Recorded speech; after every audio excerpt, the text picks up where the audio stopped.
উত্তরবঙ্গের ঝড়ে ক্ষতিগ্রস্তদের বাড়ি তৈরি করবে প্রশাসনই।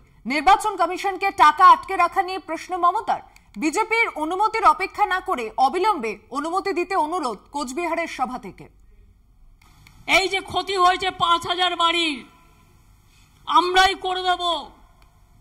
শুধু ইলেকশন কমিশনের কাছে রিকোয়েস্ট আছে, এটাকে ঝুলিয়ে রাখবেন না।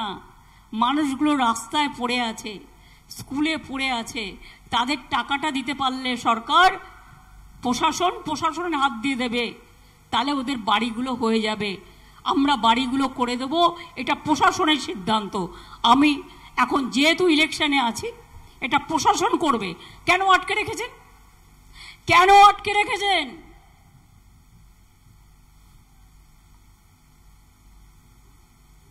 বিজেপি বলবে তারপরে ছাড়বেন? তো বিজেপিতে বলছে ১০০ দিনের টাকা দেবে না, দেয়নি।